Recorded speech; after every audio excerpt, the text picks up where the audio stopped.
진료실에 오셔서도 거의 공통적으로 사실 이렇게 찾아오시는 분들이 뭐 어떤 노력을 안 하시는 게 아니라 내가 해봤는데 운동도 해보고 정말 시기도 해봤는데 여기가 잘 안 돼요 라는 이유로 많이 오시거든요. 안녕하세요. 마이클린 강은희 원장입니다.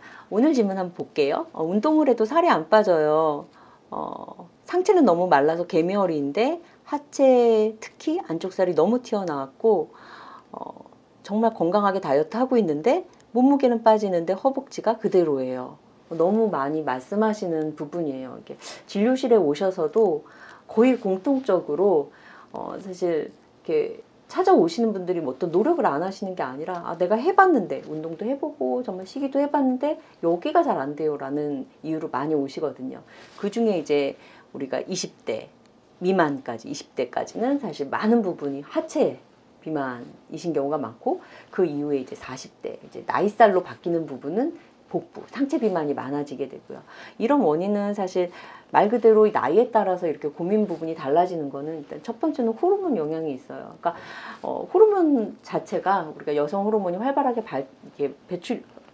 분비가 되면 살 자체가, 지방 자체가 가는 위치가 허벅지나 엉덩이 그리고 아랫배 이런 데로 가게 돼서 어쩔 수 없는 부분인 거죠. 내가 다이어트를 하고 시기를 하더라도 이제 몸에서 호르몬이 자꾸 그쪽으로 지방을 붓게 하는 거예요. 그리고 두 번째는 사실은 좀 체질적인 부분이 사실 있어요. 그래서 내가 이제 타고난 부분들이 다들 있어서 운동을 안 하고 시기를 안 해도 살이 안 찌는 부분이 있고, 또 노력을 해도 이제 안 빠지는 부분이 있는데, 그런 부분을 우리가 이제 검사를 해서 보면 다른 부분보다 굉장히 조금 온도가 떨어져 있는 거를 확인할 수가 있고, 셀룰라이트가 쉽게 생기고 혈액순환이 떨어지는 부분인 거죠. 그런 부분이 사람마다 다 특징적으로 있어요.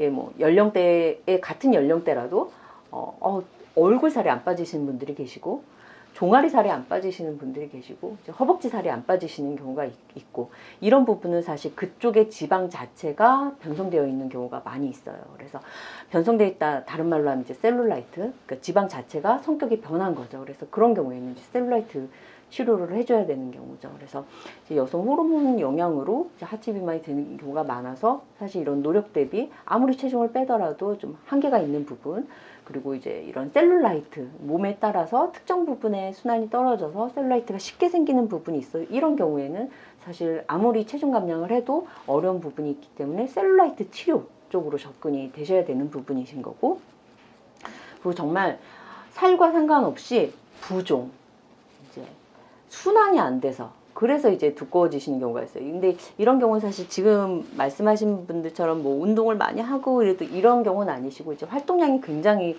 이제 떨어지시고, 그리고 이런 경우에는 허벅지뿐만 아니라 이제 종아리, 특히 발목이 두꺼워지시는 부분이 같이 있는 경우가 많죠. 그래서 이제 호르몬의 영향, 셀룰라이트의 영향, 순환의 영향, 여러 가지로 사실은 여러 요인으로 특정 부분에 살이 안 빠지는 경우가 있기 때문에, 그런 경우는 나는 어떤 부분에 해당이 되는지, 나는 이거 지방, 당연히 허벅지가 두꺼우니까 당연히 지방이 많아서 이런 문제가 있다고 생각했는데, 이제 살펴보면 특히 앞허벅지 같은 경우는 지방이 아니라 근육이 딱딱하게 뭉쳐서 이렇게 튀어나온 경우도 있거든요. 그래서 내 다리가 내가 특정 부분을 내가 노력을 해도 안 빠진다면 그런 부분은 과연 이제 원인이 뭔지, 정말 내가 체중을 덜 빼서 그런 거지, 체중 감량을 해야 되는 건지, 셀룰라이트 치료를 해야 되는 건지, 순환 관리를 해줘야 되는 건지, 그리고 정말 지방이 아닌가? 지방이 아닐 수도 있는 부분이기 때문에 그 원인을 찬찬히 파악해서 그것에 맞는 치료와 접근을 하시는 것이 효과를 볼 수 있는 사실 유일한 방법이 되겠습니다.